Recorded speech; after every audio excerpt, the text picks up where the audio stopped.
கிறிஸ்து இயேசுவுக்குள் அன்பு அழைக்கப்பட்ட அன்புக்குரிய சகோதர சகோதரிகளே, அனைவருக்கும் நம்முடைய பிதாவாகிய தேவனாலும் கர்த்தராகிய இயேசு கிறிஸ்துவினாலும் கிருபையும் சமாதானம் உண்டாவதாக என் அன்பின் வாழ்த்துக்கள் தெரிவித்துக் கொள்கிறேன். விசேஷமாக நம்முடைய தேவன் இப்படியாக அவருடைய பிள்ளைகளா இருக்க நம்மளையும் இந்த இணையதளத்தின் வாயிலாக அழைத்து தேவனுடைய அடிப்படை சத்தியங்களை நாம் யாவரும் தியானிக்கும்படியாக தேவன் கிருபை செய்துள்ளார். ஆதலால் நம்முடைய தேவனுக்கு நம்முடைய ஆண்டவராகிய இயேசு கிறிஸ்து மூலம் நாம் நன்றி ஏற்றுக்கொள்ளலாம். அன்பான சகோதர சகோதரிகளே, ஸோ கடந்த வாரம் வெள்ளிக்கிழமை, அதேபோல் 2 நாட்களுக்கு முன்பாக ஞாயிற்றுக்கிழமை கூட பார்த்தீங்கன்னா, அந்தி கிறிஸ்து என்ற தலைப்பின் கீழ் ஒரு சத்திய பாடத்தை நாம் தியானித்திருப்போம். பாடத்தின் முடிவு தருவாயில சத்தியத்தின் அடிப்படையில தேவனே நம்முடைய பரிசுத்தாவை கொண்டு சகோதரர் மூலியமாக சத்தியத்தின் வாயிலாக கண்டிப்பாக ஒரு வார்த்தையை வெளிப்படுத்தியிருப்பார். அந்த வார்த்தை என்னன்னு பார்க்கின்ற பொழுது, அவளை விட்டு வெளியே வா அப்படின்னு. சோ அந்த அவள் யாருன்னு பார்க்கின்ற பொழுது அது பெயர் சபை. பெயர் சபை அப்படிங்கிறது இங்க பூலோகத்துல இருக்கிற பெரிய பெரிய அமைப்புகள். அந்த அமைப்புகள்ல பாத்தீங்கன்னா அதிகப்படியான குழப்பங்கள் இருக்கு, தவறான போதனைகள் இருக்கு அங்கிறத நான் பார்த்தோம். தெளிவா சத்தியத்தின் வாயிலாக நம்ம பார்த்தோம். பாருங்க, நம்முடைய ஆண்டவராகிய இயேசு கிறிஸ்து முதலாம் வருகையில யார் மத்தியில பிறந்தார் என்றால், இஸ்ரேல் ஜனங்கள் மத்தியில தான் பிறந்தார். யூதா கோத்திரத்துல தான் பிறந்தார். யாரை குறிச்சுதான் அவர் பிரசங்கம் செய்தார்ன்னு பார்த்தீங்கன்னா, யெகோவா தேவனை குறித்தும் அவர்கள் ரட்சிப்படைவதற்கான காரியங்களை குறித்து தான் அவர் என்ன பண்ணார்னா பிரசங்கம் பண்ணினார். ஆனால் சொந்த ஜனங்களே கிறிஸ்துவை ஏற்றுக்கொள்ளவில்லை. கூட இருந்த 12 பேர்த்துல ஒருவன் என்ன பண்ணிட்டாருன்னு பார்த்தீங்கன்னா, இயேசு கிறிஸ்துவை காட்டிக் கொடுக்கிறவனாக இருந்து விட்டார், யூதாஸ் ஆகிய காரியத்தில். அப்படி பார்க்கின்ற பொழுது ஒரு இருளான இடத்துல ஒரு சின்ன வெளிச்சம், அது யாருன்னா நம்முடைய ஆண்டவராகிய இயேசு கிறிஸ்து. அதை பற்றி கொண்டவர்கள் சிலர். அதே மாதிரிதான் ஆண்டவராகிய இயேசு கிறிஸ்துக்கு பின்பாக அவருடைய சத்திய வார்த்தைகள் என்ன ஆச்சுன்னு பாத்தீங்கன்னா, முதல்ல சபைகளுக்கு கொடுக்கப்பட்டுச்சு. அந்த சபைகள் அதை முதல்ல வாங்கினாங்க. அந்த சபைகள் பின்னாடி வளருகின்ற பொழுது என்னாச்சுன்னு பாத்தீங்கன்னா, அவங்க அது பொற்பாத்திரம் தான், அவங்களுக்கு தான் அந்த பாத்திரம் கொடுக்கப்பட்டுச்சு. ஆனா இது என்ன ஆச்சுன்னா மது ஊத்திட்டாங்க. மதுங்கிறது தவறான போதனை அங்க என்ன பண்ணிட்டாங்க ஊற்றி, தவறான போதனையில இன்னைக்கு ஜனங்கள் மதிமயங்கி போயிட்டாங்க. புரிஞ்சுதுங்களா? அதனாலதான் நம்ம என்ன சொல்றாருன்னா தேவன், ஆண்டவராகிய இயேசு கிறிஸ்து, அவளை விட்டு நீங்க என்ன பண்ணிடுங்க, வெளியே வந்துருங்க. ஏன்னா அதுக்கு ஒரு அழிவு வரப்போகுது, ஒரு முடிவு வரப்போகுது. அந்த அழிவுல, அந்த முடிவுல நீங்க என்ன பண்ணாதீங்க, மாட்டாதீங்க, வெளியே வந்துருங்க அப்படின்னு. அப்படி என்றால் தேவனுடைய பிள்ளைகள் ஒரு சிறு மந்தையாகத்தான் இருப்பார்கள். எப்படி ஆண்டவராகிய இயேசு கிறிஸ்து முதலாம் வருகையில வந்திருக்கும் பொழுது அவரை பின்பற்றினவர்கள் கொஞ்சம் பேரா இருந்தாங்களோ, அதே மாதிரி ஆண்டவராகிய இயேசு கிறிஸ்து 2ஆம் வருகையில வருகின்ற பொழுது தேவனுடைய பிள்ளைகளா இருக்கிறவங்க கொஞ்சம் பேர் தான் இருப்பாங்க. கிறிஸ்துவம் இருக்கும், ஆனால் உண்மையான சத்தியத்துல தேவனுடைய பிள்ளைகளா கொஞ்சம் பேர் இருப்பாங்க. அந்த ஒரு வாய்ப்பை தேவன் சத்தியத்தின் வாயிலாக, நமக்கு இணையதளத்தின் வாயிலாக கடந்த சில மாதங்களாகவே கிருபையா கொடுத்து கொண்டு வருகின்றார். சரிங்களா? அதனால் சத்திய பாடம் கேட்டவர்கள் நம்ம எடுக்க வேண்டிய ஒரு சரியான முடிவு என்னன்னு பார்க்கின்ற பொழுது, அவளை விட்டு வெளியே வர வேண்டும். சோ சகோதரர் கூட சொன்னார், பாபிலோனுடைய குமாரத்தி தாய் சேய், ஆர்சி மற்றும் புரொட்டஸ்டன்ட் பிற அமைப்புகள் எல்லாமே தவறான போதனைகள் இருக்கிற எல்லா அமைப்புகளும்.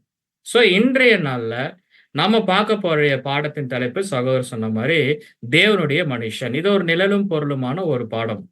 சோ ஆங்கிலத்துல மேன் ஆஃப் காட் அப்படின்னு சொல்லுவார்கள். சோ பழைய ஏற்பாட்டு காலத்துல நடந்த ஒரு சம்பவத்தை நம்ம என்ன பண்ண போறோம்னா, அது என்னன்னு பார்த்து விட்டு அது புதிய ஏற்பாட்டு காலத்துல, அதாவது நமக்கு அது என்ன ஒரு பாடமாக இருக்கிறது என்பதை நாம் பார்க்கலாம். மன்னித்துக் கொள்ளுங்கள் அன்பான சகோதரர், மன்னித்துக் கொள்ளுங்கள். யோவான் 8ஆம் அதிகாரம் 32ஆம் வசனம். இந்த ஒரு வசனத்தின் அடிப்படையில தான் நம்ம எல்லா பாடமே எடுக்கிறோம். பேசிக் என்னன்னு பார்க்கின்ற பொழுது, சத்தியத்தையும் அறிவீர்கள், சத்தியம் உங்களை விடுதலையாக்கும். இன்னைக்கு ஒரு விடுதலை.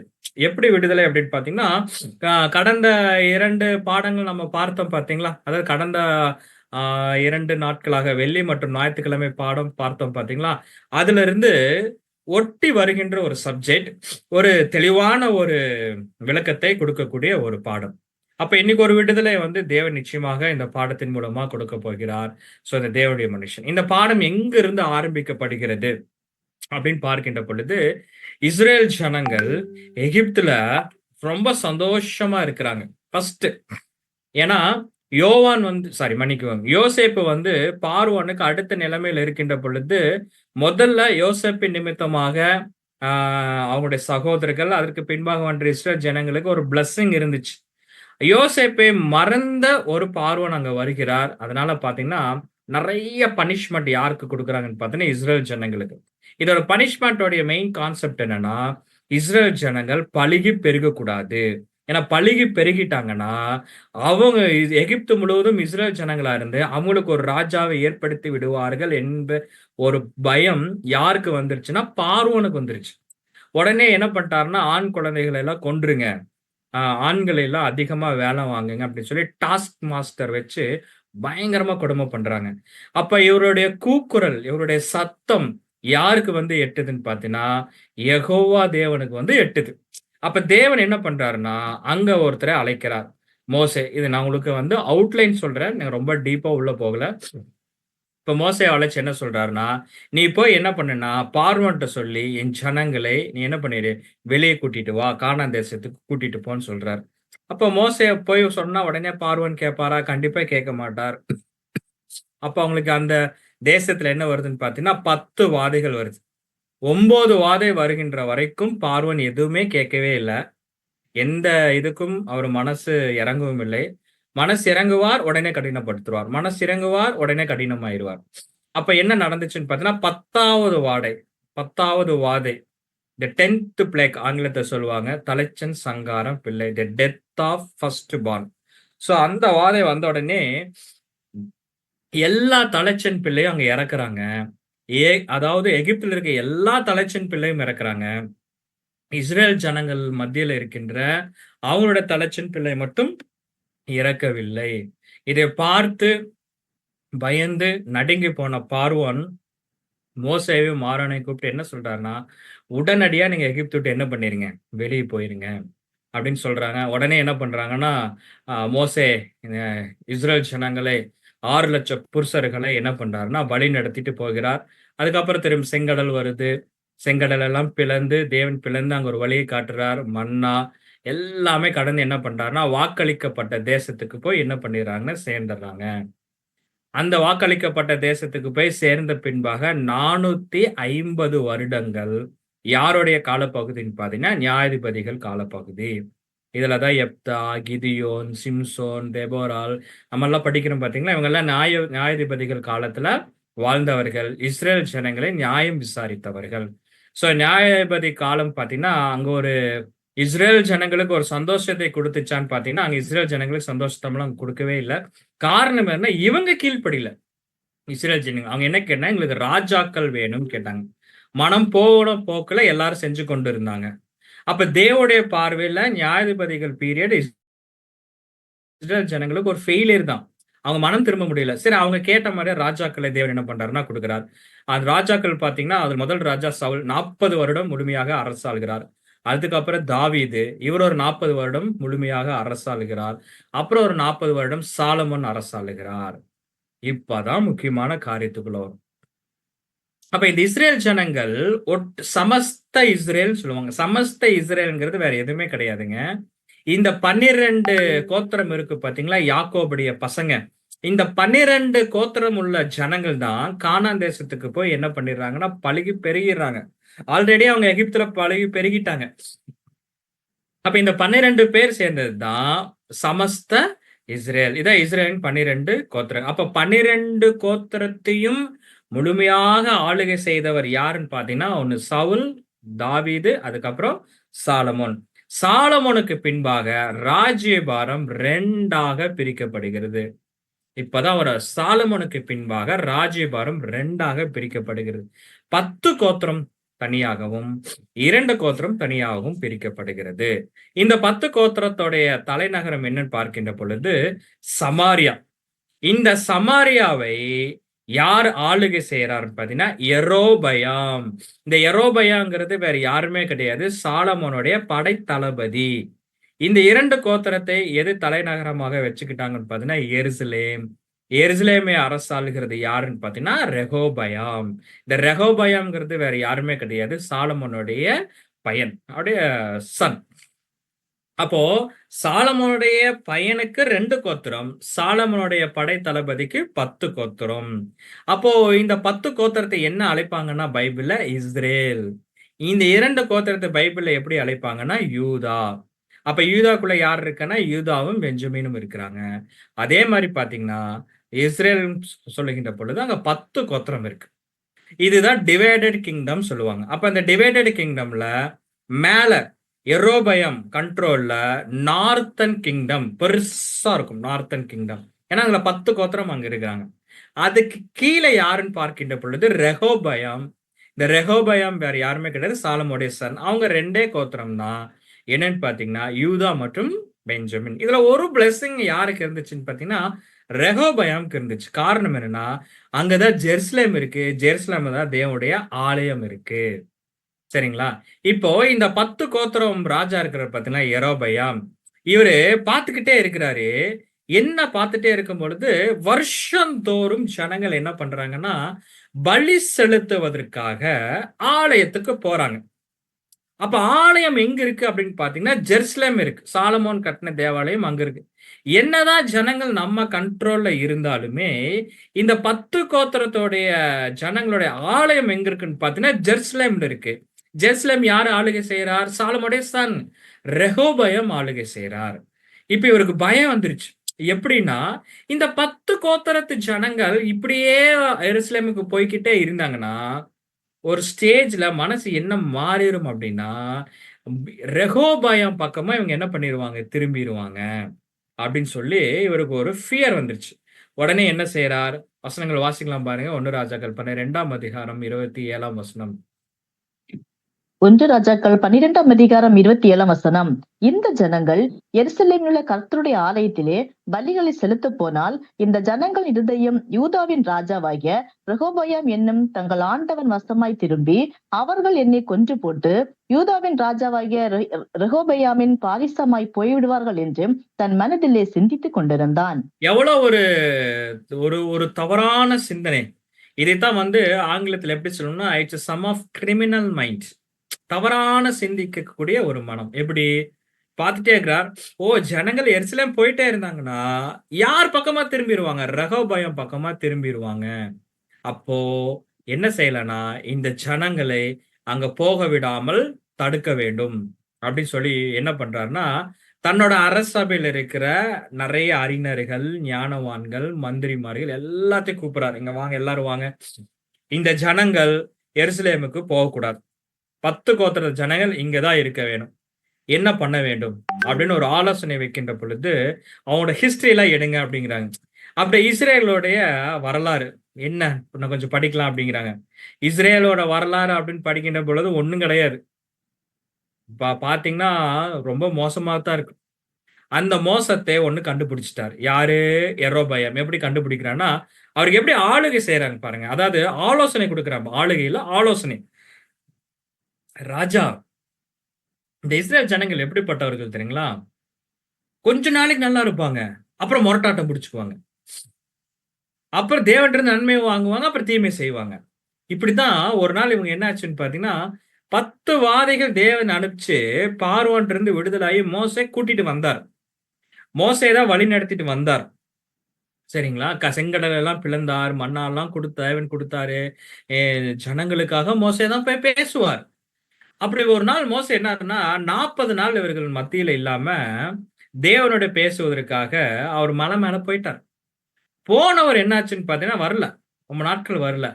அப்ப இந்த ஜனங்கள் என்ன பண்ணிட்டாங்கன்னா தங்களுடைய நகைகள் எல்லாம் தீ முன்னாடி போட்டு ஒரு பொன் கண்ணுக்குட்டி செஞ்சு எல்லாரும் அதுக்கு முன்னாடி வணங்க ஆரம்பிச்சிட்டாங்க. அப்ப ஒரு பொன் கண்ணுக்குட்டி அப்படிங்கிறது இவங்களை ஒரு வீக்னஸ் பாயிண்ட். நல்லா புரிஞ்சுங்க. பொன் கண்ணுக்குட்டி அப்படிங்கிறது இஸ்ரேல் ஜனங்களோட ஒரு வீக்னஸ் பாயிண்ட். யெரொபெயாம் ஏற்கனவே ஒரு கிரிமினல் மைண்ட். கரெக்டா அந்த பாயிண்ட் பிடிச்சார். ஓ, அப்ப கண்ணுக்குட்டி செஞ்சு வச்சுட்டா ஜனங்கள் எங்க போக மாட்டாங்க? எருசலேம் போக மாட்டாங்க. கரெக்டா பாயிண்ட் பிடிச்சார். என்ன செஞ்சார்? 1 ராஜாக்கள் 12ஆம் அதிகாரம் வசனம் 28, 29 வாசிப்போம். 1 ராஜாக்கள் 12ஆம் அதிகாரம் 28 முதல். ஆகையால் ராஜாவானவன் யோசனை பண்ணி பொன்னினால் 2 கன்று குட்டிகளை உண்டாக்கி ஜனங்களை பார்த்து, நீங்கள் எருசலேமுக்கு போகிறது உங்களுக்கு வருத்தம். இஸ்ரவேலரே, இதோ இவைகள் உங்களை எகிப்து தேசத்திலிருந்து வரப்பண்ணின உங்கள் தேவர்கள் என்று சொல்லி ஒன்றை பெத்தேலிலும் ஒன்றை தானிலும் ஸ்தாபித்தான். எவ்வளவு மோசமான கிரிமினல் மேன். நான் சொன்ன பாத்தீங்களா? பயங்கர மோசமான கிரிமினல். அவன் எப்படி கொண்டு வரான்னு பாருங்க. நீங்க இங்க இருந்து எருசலேமுக்கு நடந்து போறது எனக்கு ரொம்ப கஷ்டமா இருக்கு. ஏன்னா அந்த காலத்துல நடந்தா போனாங்க. காரோ, பிளைனோ, வண்டியோ இல்ல. நடந்துதான் போகும். கஷ்டமா இருக்கும். உங்களுக்கு கால் வலிக்கும். உங்களுக்கு ஒண்ணு தெரியுமா? உங்களுக்கு எகிப்துல இருந்து கானான் தேசத்துக்கு கூட்டிட்டு வந்தது யாரு தெரியுமா? இந்த பொன் கண்ணுக்குட்டி தான். அதனால நீங்க அங்க நீங்க அதனால எருசலேம் போக வேண்டாம். நான் ஒண்ணு என்ன பண்றேன்னா, ஒரு அழகான பொன் கண்ணுக்குட்டியை செஞ்சு தான்ல ஒண்ணு, பெத்தேல்ல ஒண்ணு என்ன பண்ணிடுறேன், நான் வச்சிடறேன் அப்படிங்கிறார். அப்போ மக்களுடைய மனச குழப்பி, நல்லா புரிஞ்சுங்க, மக்களுடைய மனசை குழப்பி குழப்பி இதுதான் கடவுள், இதுதான் உங்களை வழி நடத்துச்சு அப்படின்னு சொல்லி தேவனுடைய ஜனங்களை திசை திருப்புறான். நல்லா புரிஞ்சுங்க. குழப்பி நம்ப வச்சு இதுதான் நான் திருப்புறான். யாரு? இந்த யெரொபெயாம். அப்ப பாருங்க, 2 இடத்துல விவரமா வச்சுக்கிறான். ஒண்ணு தான், ஒண்ணு பாத்தீங்கன்னா பெத்தேல். இந்த தான் பெத்தேல் எங்க இருக்குன்னு பாருங்க. Northern kingdom. அத பச்சை கலர் சொல்லி பார்த்தீங்கன்னா அதான் நார்த்தன் கிங்டம்ல ஒண்ணு டாப்ல வச்சுட்டான், ஒண்ணு பாட்டம்ல வச்சுட்டான். எதுக்காக அப்படின்னா, இந்த நடுவுல இருக்கிற ஜனங்கள் என்ன பண்ண, ஒன்னா மேல போய் தானுக்கு போலாம், இல்லைன்னா பெத்தேலுக்கு போலாம். அங்கங்க பக்கத்துல இருக்கிறவங்க ஒன்னா தானுக்கு போங்க, இல்லைன்னா பெத்தேலுக்கு போங்க. ஜெருசலேம் மட்டும் போயிடாதீங்க. ஜெருசலேம் எங்க இருக்குன்னு பாத்தீங்கன்னா பெத்தேல கொஞ்சம் கீழே தான் இருக்கு, யூதால இருக்கு. என்ன பண்ணிட்டாருன்னு பாத்தீங்கன்னா, மக்கள் போவதை நிறுத்திவிட்டான். நல்லா புரிஞ்சுங்க. தேவனுடைய ஜனங்கள், தேவனை பின்பற்றி கூடியவர்கள், அவங்க கரெக்டா தான் போயிட்டு இருந்தாங்க. அவர்கள் போகின்ற பாதையை ஒரு குழப்பத்தை உண்டு பண்ணி, தவறான போதனை அங்க சொல்லி, தேவன் கிட்ட போவதற்கு பதிலாக பெத்தேலும் தானும் அந்த பொன் கண்ணுக்குட்டி கிட்ட போகிற மாதிரி யெரொபெயாம் தன்னோட கிரிமினல் மைண்டை யூஸ் பண்ணி செஞ்சு வச்சிட்டான். Okay, right. இப்ப இது கடவுள் சொல்லியாச்சு. வேற என்ன செய்ய வேணும்? அப்ப ஒரு பண்டிகை கொண்டாட வேணும்ல. அப்ப இந்த கடவுளுக்கு யாராச்சும் ஒருத்தர் ஒரு மீடியேட்டர், ஒரு ஆசாரியத்துவ வேலை செய்ய வேணும்ல. அப்போ என்ன செஞ்சாரு யெரொபெயாம்? நல்லா யோசிச்சா ஒவ்வொரு பாவமும் அவர் செய்யறாரு பாருங்க. பாவம் நம்பர் 1, the sin நம்பர் 1 என்ன செய்யறா? ஃபர்ஸ்ட் பாவம் என்ன? 1 ராஜாக்கள் 12ஆம் அதிகாரம் 30ஆம் வசனம் நானே வாசிச்சறேன். இந்த காரியம் பாவம் ஆயிற்று. பாவம் இஸ் a sin. என்ன sin? ஜனங்களுக்கு இந்த ஒரு கன்றுக்குட்டிக்காக தான் மட்டும் போவார்கள். அப்ப தேவனுடைய பிள்ளைகள் தேவன் கிட்ட போவதை முதல்ல தடுக்கிற அதே பாவம். அடுத்தது பாவம் நம்பர் 2. 1 ராஜாக்கள் 12ஆம் அதிகாரம் 31ஆம் வசனம் என்ன சொல்லுதுன்னா, லேவியின் புத்திரர் இராத ஜனத்தில். அப்ப தேவனுடைய பிள்ளைகளுக்கு ஒரு ஆசாரத்துவம் வேலை யார் செய்ய வேண்டும் என்றால் லேவியர்கள் தான் செய்ய வேண்டும். லேவியர்களே 3 குரூப் இருக்கு. அப்ப இந்த லேவியர்கள் தான் செய்ய வேண்டும் ஆசாரத்துவ வேலை. ஆனா இந்த யெரொபெயாம் என்ன பண்றான் அப்படின்னா, லேவியர்கள் அல்லாத ஒரு ஈனமான ஆசாரியர்களை என்ன பண்ணா உண்டு பண்றான். அந்த பொன் கண்ணுக்குட்டியை ஆசாரியத்துவ வேலை செய்வதற்காக நியமிக்கிறான். இது சின் நம்பர் 2, பாவம் நம்பர் 2. பாவம் நம்பர் 3, பாவம் நம்பர் 3. என்ன சின் நம்பர் 3? சகோதரி வாசிக்கிறீங்களா? 1 ராஜாக்கள் 12ஆம் அதிகாரம் 33ஆம் வசனம். 1 ராஜாக்கள் 12ஆம் அதிகாரம் 33ஆம் வசனம். தன் மனதிலே தானே நியமித்துக் கொண்ட 8ஆம் மாதம் 15ஆம் தேதியில் பெத்தேலில் தான் உண்டாக்கின பலிபீடத்தின் மேல் பலியிட்டு இஸ்ரவேல் புத்திரருக்கு பண்டிகையை ஏற்படுத்தி பலிபீடத்தின் மேல் பலியிட்டு தூபம் பாருங்க, இப்ப ராஜா எப்படி யோசிக்கிறாருன்னா, மக்களை போகிறத நிறுத்தியாச்சு, ஃபைன். அப்ப அந்த மக்களுக்காகவும் அந்த பொன் கண்ணுக்குட்டிக்காகவும் வேலை செய்வதற்கு என்ன பண்ணிட்டாரு? ஈனமான ஆசாரியரை வச்சுட்டார், ரைட். அப்ப ஜனங்கள் பண்டிகை கேட்பாங்களே, எந்த பண்டிகையை நம்ம சொல்லலாம்னு யோசிக்கிறார். எனக்கு கதை தானே, பொய் தானே, எப்படி வேணா சொல்லலாம். பொய் சொல்றது இஷ்டம் போல செய்யலாம். அப்ப உங்களுக்கு என்னென்ன பண்டிகை இருக்குன்னு அவர் கேட்கிறாரு. அவங்க வந்து 1ஆம் மாதம் நீசான் மாதம் பஸ்கா வந்துரும். அதுக்கப்புறம் 7ஆம் மாதம் வந்துரும். எக்கால பண்டிகை, அட்டான்மென்ட் டே, ஒப்புரவாக்கல்லாம் வந்துரும். அப்படியா? பார்க்குறாரு. சரி. உங்களுக்கு நான் ஒரு பண்டிகை அறிவிக்கிறேன். என்ன பண்டிகைன்னு பார்த்தீங்கன்னா, 8ஆம் மாதம் 15ஆம் தேதி. என்ன நடந்துச்சு 8ஆம் மாதம் 15ஆம் தேதி? அவரே தேவன் சொல்லாத ஒரு பண்டிகை. 8வது மாதம் 15ஆம் தேதி உங்களுக்கு பண்டிகை. சந்தோஷமா இருங்கள் அப்படின்ட்டார். நான் ராஜாவின் தொனியில சொல்றேன். இப்படி தமிழ்ல சொல்லியிருக்க மாட்டார். அந்த தொனியில உங்களுக்கு நான் சொல்றேன். உங்களுக்கு 8ஆம் மாதம் 15ஆம் தேதி பண்டிகை கொண்டாடுங்கள் அப்படின்ட்டார். அன்ரீசனபிள், ஈனமான ஆசாரிகள் வைத்து, ஒரு கிரிமினல் மைண்டை வைத்து, தேவனுடைய பிள்ளைகள் தேவன் கிட்ட போகாம தடுத்து இந்த ஒரு காரியத்தை யார் செய்து விட்டார் என்றால் இந்த யெரொபெயாம். இது யாரு வரைக்கும் போயிருச்சுன்னா தேவன் வரைக்கும் போயிருச்சு. தேவன் பார்த்துட்டார். என் ஜனங்களை எப்படி எங்கிட்ட இருந்து நீ தடுத்த யெரொபெயாம்? கண்டிப்பா தேவன் என்ன பண்ணுவாருன்னா ஒரு வழியை ஆயத்தப்படுத்துவார். இப்போ ஒரு ரெமிடி கொடுக்கிறார். யாருக்குன்னா பாத்தீங்கன்னா இஸ்ரேல் ஜனங்களுக்கு, அந்த 10 கோத்திர ஜனங்களுக்கும் ஒரு ரெமிடியை கொடுக்கிறார். ஒரு சொல்யூஷனை கொடுக்கிறார். ஒரு வழியை ஆயத்தப்படுத்துறார். எப்படி பாருங்க, 1 ராஜாக்கள் 13ஆம் அதிகாரம் 1ஆம் வசனம் வாசிப்போம். 1 ராஜாக்கள் 13ஆம் அதிகாரம் 1ஆம் வசனம். யெரொபெயாம் தூபம் காட்ட பலிபீட தண்டையிலே நிற்கையில், இதோ தேவனுடைய மனுஷன் ஒருவன் கர்த்தருடைய வார்த்தையின்படியே யூதாவிலிருந்து பெத்தேலுக்கு வந்து. பாருங்க, இந்த யெரொபெயாம் என்ன பண்றாருன்னா தூபங்காட்ட பலிபீட தண்டையில நிற்கிறான். அந்த பொன் கண்ணுக்குட்டி செஞ்சு வச்சு பலிபீடம் எல்லாம் செஞ்சு வச்சு தூபம் காட்டுறதுக்காக இந்த யெரொபெயாம் நிக்கிறான். அப்படி நின்னு கொண்டு இருக்கும் போது தேவனுடைய மனுஷன், பாத்தீங்களா, தேவனுடைய மனுஷன் என்ன பண்றாருன்னா ஒரு கர்த்தருடைய வார்த்தையின்படியே, அப்ப கர்த்தர் அனுப்பிச்சிருக்கிறார். தேவனுடைய மனுஷன் பேர் வேதாகமத்துல கொடுக்கல. சரிங்களா? தேவனுடைய மனுஷன் மட்டும்தான் கொடுத்திருக்கு. அவர் பேரெல்லாம் அங்க கொடுக்கப்படவில்லை. அப்ப தேவனுடைய மனுஷன் என்ன செய்யறார் அப்படின்னா கர்த்தருடைய வார்த்தையின்படி எங்கிருந்து வராரு பாருங்க, யூதாவில இருந்து. அதுதான் முக்கியம். யூதாவில இருந்து பெத்தேலுக்கு போறார். நல்லா புரிஞ்சுங்க. யூதாவில் இருந்து பெத்தேல். அப்ப தேவனுடைய மனுஷன் எங்க இருந்து தான் வர வேணும்னா யூதாவில இருந்து தான் வர வேண்டும். ஏன்னா அங்கதான் தேவன் இருக்கிறார். தேவனுடைய பிள்ளைகளும் இருக்கிறாங்க. அங்க இருந்துதான் இப்போ பெத்தேலுக்கு வராரு. பெத்தேல யார் இருக்கிறா? அங்கேயும் தேவனுடைய பிள்ளைகள் தான். ஆனா தவறான ஒரு போதனைக்குள்ள இருக்கிறாங்க. புரிஞ்சிருப்பீங்க. தவறான ஒரு போதனைக்குள்ளாகவும் தவறான ஒரு ஆளுகைக்குள்ளாகவும் இருக்கிறார்கள். ஆனா அவங்க தேவனுடைய பிள்ளைகள். புரிஞ்சுதுங்களா? அப்போ தேவனுடைய மனுஷன் என்ன பண்றார்? இங்க யூதாவில இருந்து பெத்தேலுக்கு என்ன பண்றாருங்க போறாரு பாருங்க. யூதாவில இருந்து பெத்தேலுக்கு போறார். அங்க போகும்போது பாத்தீங்கன்னா ஒரே ஆட்டம் பாட்டம் கொண்டாட்டம் தான். எப்படி? ஒரு கண்ணுக்குட்டியை செஞ்சு வச்சு அங்க ஒரு பலிபீடத்தை கட்டி தூபம் காட்டிட்டு இருக்கிறார். யாரு? இந்த யெரொபெயாம். யார் கூட இருக்கிறாருன்னா ஈனமான ஆசாரியர்கள். இப்படி இருக்கும் போதுதான் நேரா தேவனுடைய மனுஷன் போறார். நேரா ராஜா கிட்ட போறார். அவர் தைரியமா தான் போவார். ஏன்னா கர்த்தர் அனுப்பிச்சிருக்காருல்ல. இவன் வந்து ஜனங்கள்ட்ட எல்லாம் போகல, மந்திரி மாட்டில போட, நேரா ராஜா கிட்ட போயிட்டார். தூபம் கட்ட ராஜா கிட்ட போயிட்டு என்ன பேசுறாரு தெரியுங்களா? 1 ராஜாக்கள் 13ஆம் அதிகாரம் 2ஆம் வசனம். அந்த பலிபீடத்தை நோக்கி, அந்த பலிபீடமே பலிபீடமே, இதோ தாவீதின் வம்சத்தில் யோசியா என்னும் பேருள்ள ஒரு குமாரன் பிறப்பான்.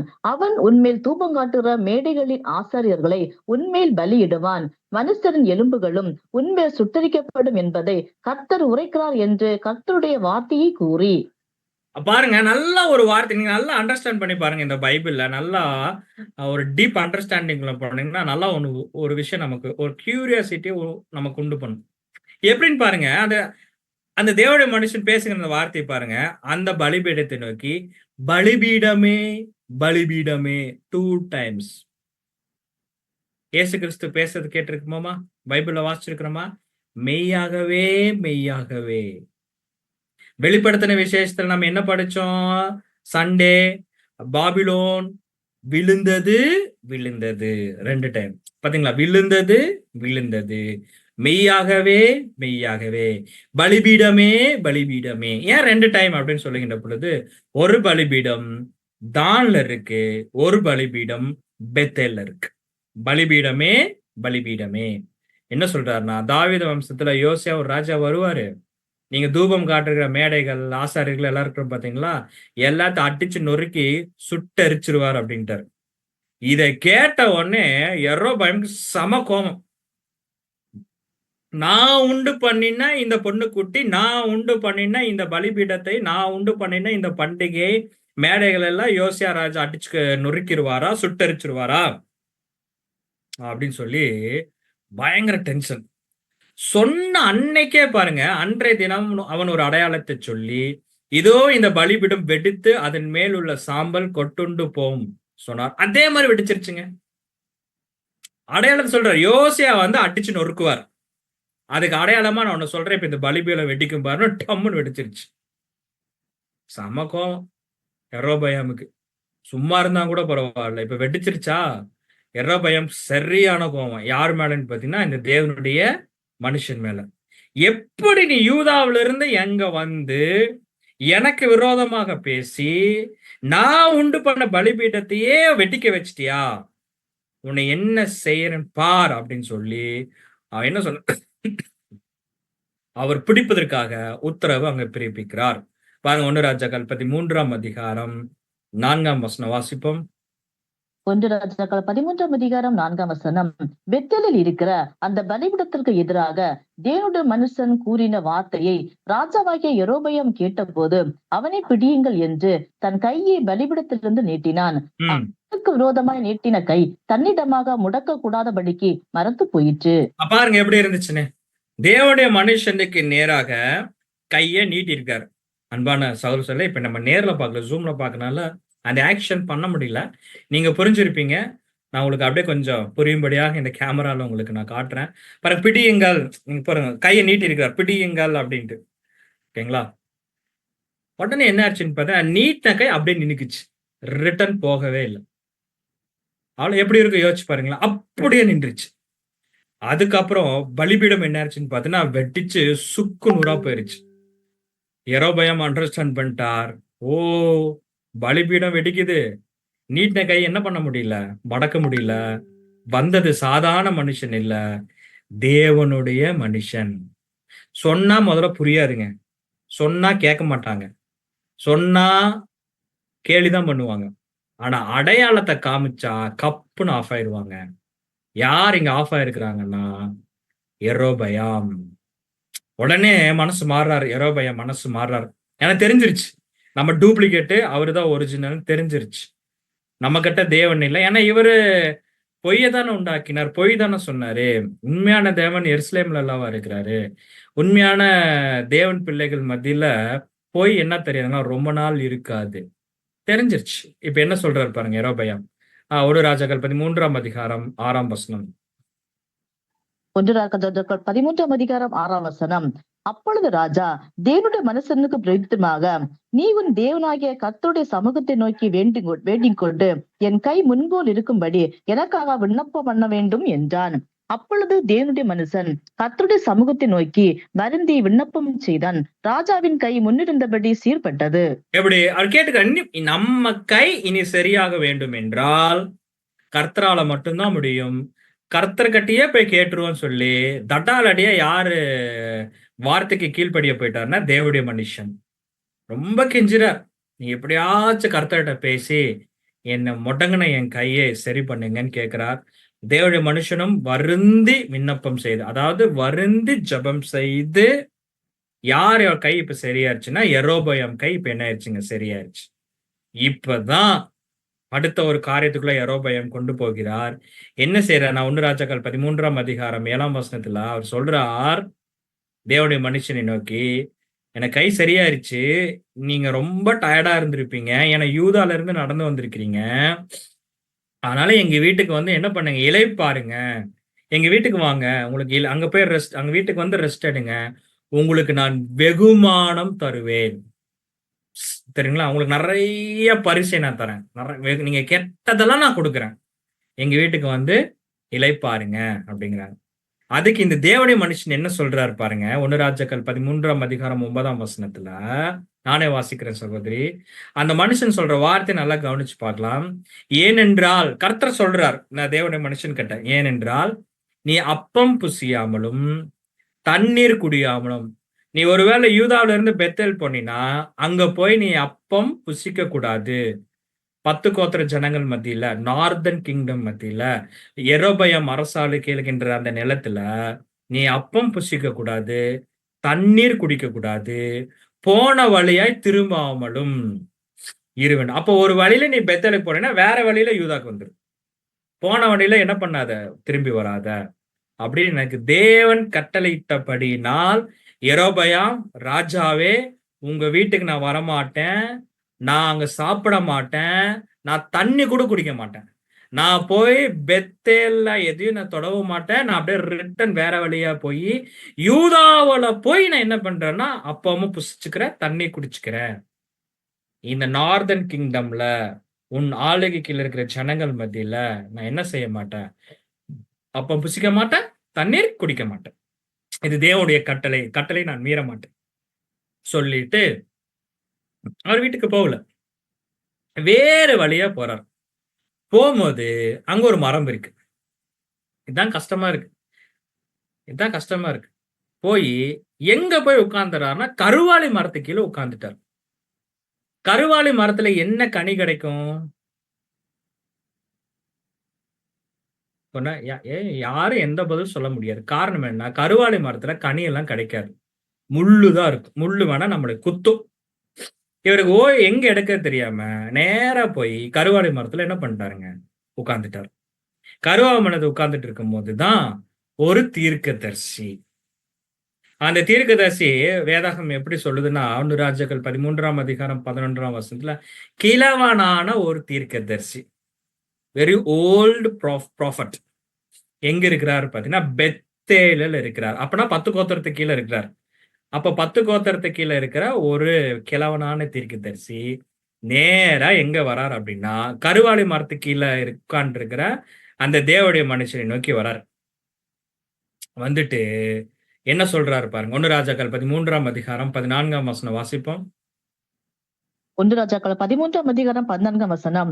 தேவனுடைய மனுஷனை தொடர்ந்து போய் ஒரு கர்வாலி மரத்தின் கீழ் உட்கார்ந்திருக்கிற அவனை கண்டு, யூதாவிலிருந்து வந்த தேவனுடைய மனுஷன் நீர்தானா என்று அவனை கேட்டதற்கு அவன் நான் தான் என்றான்.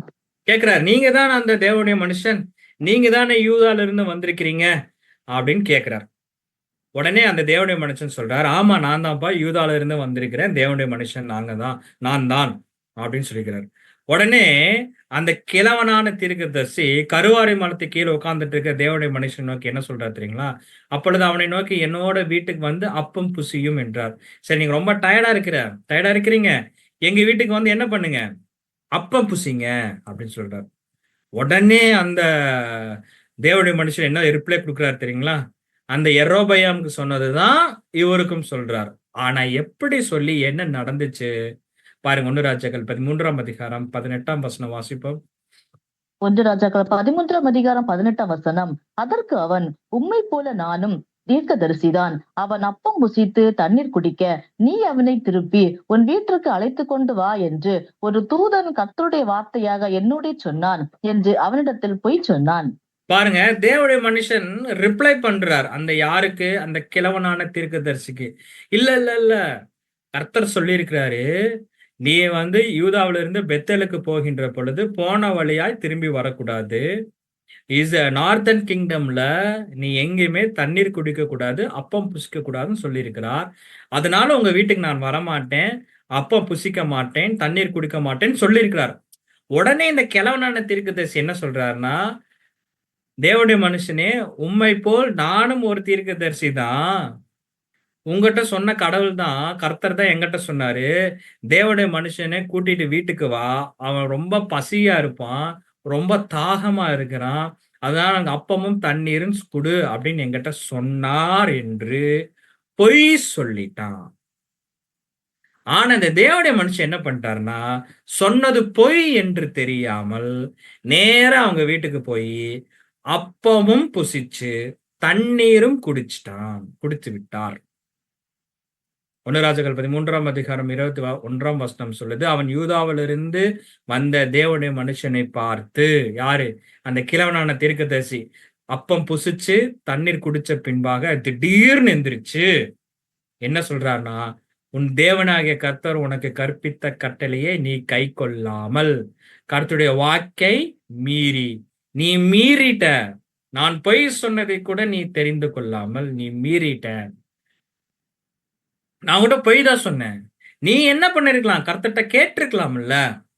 நீ கர்த்தர்ட்ட கேட்டிருக்கலாம்ல. நான் போகட்டுமா வேண்டாமா? நான் புசிக்கட்டுமா வேண்டாமா? தண்ணீர் குடிக்கட்டுமா வேண்டாமா? நீ கேட்டிருக்கலாம்ல. நீ கேட்கல. ஆனால் நீ கர்த்தருடைய வார்த்தையை மீறி விட்டாய். ரொம்ப மனசு நொந்துட்டார், உடைஞ்சு விட்டார் தேவனுடைய மனுஷன். நேரம் என்ன பண்றாருன்னா, அந்த கிழவனான தீர்க்கதரிசி வீட்டுல இருந்து கிளம்புறாரு. எங்க போறாரு? மீண்டுமாக எங்க போறாரு? யூதாக்கு போறார். அப்படி பிரயாணம் பண்ணுகின்ற பொழுது 1 ராஜாக்கள் 13ஆம் அதிகாரம் 24ஆம் வசனத்துல அவன் போன பிற்பாடு அவர் எப்படி பிரயாணம் பண்றாருன்னா, ஒரு கழுதை மேல ஏறி என்ன பண்றாருன்னா பிரயாணம் பண்றாரு. அப்படி பிரயாணம் பண்ணி கொண்டிருக்கும் போது எதிராக என்ன வந்துருச்சுன்னு பாத்தீங்கன்னா, ஒரு சிங்கம் வந்துருச்சு. இப்ப கழுதை மேல போயிட்டு பிரயாணம் பண்ணிட்டு இப்ப சிங்கம் எதை பாக்குதுன்னா, கழுதையும் பாக்குது, தேவனுடைய மனுஷனையும் பாக்குது. பாருங்க, ஒரு சிங்கத்துக்கு பசி. இப்ப சிங்கம் யாரோ ஒருத்தரை அடிச்சு கொன்று புசிக்க வேண்டும், சாப்பிட வேண்டும். சிங்கம் தன் பசி கொள்ள வேண்டும். இப்ப 2 பேர்த்தையும் பாக்குது சிங்கம். ஒன்னு தேவனுடைய மனுஷன், இன்னொன்னு கழுதை. இப்படியே மேல பாக்குது, மேலையும் கீழையும் பாக்குது. கீழே கழுதை இருக்கு, மேல தேவனுடைய மனுஷன் இருக்கு. அப்ப என்ன நடந்திருக்கும்? சிங்கம் பாக்குது கழுதையை, ஃபர்ஸ்ட் கழுதையை பாக்குது. பார்த்தோன்னே கழுதையார் சொல்லுது, இல்ல இல்ல, நான் எல்லாம் என்ன பண்ணல, தேவனுடைய வார்த்தையை மீறவில்லை. தேவனுடைய வார்த்தையை இப்போ நான் என்ன பண்றேன்னா கீழ்ப்படுகிறேன். கழுதை சொல்லுது. சிங்கம் மேல இருக்கிற மனுஷன் யாரு? தேவனுடைய மனுஷன் பாவம் திருன்னு இப்ப முழிக்கிறார். ஏன் முழிக்கிறார் என்றால், தேவனுடைய வார்த்தை என்ன பண்ணிட்டாருங்க? மீறி விட்டார். உடனே என்ன பண்ணிடுச்சுன்னா, தேவனுடைய வார்த்தையை மீறினதுனால சிங்கம் அந்த தேவனுடைய மனுஷனை கொன்று விட்டது. அதான் வசனம் சொல்லுது. 1 ராஜாக்கள் 13ஆம் அதிகாரம் 24ஆம் வசனம். சகோதரி வாசிக்கிறீங்களா? 1 ராஜாக்கள் 13ஆம் அதிகாரம் 24ஆம் வசனம். அவன் போன பிற்பாடு வழியிலே ஒரு சிங்கம் அவனுக்கு எதிர்பட்டு அவனை கொன்று போட்டது. அவன் பிரேதம் வழியிலே கிடந்தது. கழுதை அதன் அண்டையிலே நின்றது. சிங்கமும் பிரேத தண்டையிலே நின்றது. பாத்தீங்களா? இந்த சீனை தான் இப்ப உங்களுக்கு நான் வந்து கொஞ்சம் எலாபரேட் பண்ணி சொன்னேன். நான் சொன்னதை பார்த்து எங்க சிங்கம் பார்த்துச்சு, எங்க தேவனுடைய மனுஷன் முழித்தான் என்பதை நீங்க வந்து பார்க்க வேண்டியதில்லை. இதை புரிந்து கொள்வதற்காக நான் எலாபரேட் பண்ணி நான் சொன்னேன். ஏன்னா அதுதான், ஏன்னா தேவனுடைய வார்த்தையை மீறினதுனால சிங்கம் என்ன பண்ணிருச்சுன்னா அட்டாக் பண்ணிருச்சு. பிரதர் அப்படிலாம் நடக்குமான்னு கேட்டா கண்டிப்பா நடக்கும். தானியலுக்கு என்ன நடந்துச்சு? சிங்க கபில போட்டாங்க. ஏதாச்சும் சிங்கம் வந்து தானியல டச் பண்ணுச்சா? கடிச்சுதா? ஒண்ணுமே காரணம் என்னன்னா, தானியல் தேவனுடைய வார்த்தைக்கு கீழ்ப்படிந்தார். அவ்வளவுதாங்க. தேவனுடைய வார்த்தை சொல்லும் போது அப்படியே கீழ்ப்படிஞ்சிடணும். தேவன் பார்த்துக்குவார். அவளை விட்டு வெளியே வா அப்படின்னு நமக்கு எச்சரிப்பு கொடுத்துட்டாருன்னா ஒடியாந்துரும். இல்ல ஆண்டவரே, வெயிட் பண்றேன் அப்படின்னா விட்டுருவார். ஆனா சிங்கம் நம்மளை அட்டாக் பண்ணிடும். சிங்கம் யாருங்க அப்படிங்கிறது நம்ம இப்ப இன்னொரு ஒரு 1/2 மணி நேரத்துல கண்டுபிடிச்சிடலாம். வேற யாருமே கிடையாது. 1/2 மணி நேரத்துல கண்டுபிடிச்சிடலாம். சரிங்களா? இது பழைய ஏற்பாட்டு காலத்துல நடந்த ஒரு அருமையான ஒரு சம்பவம்.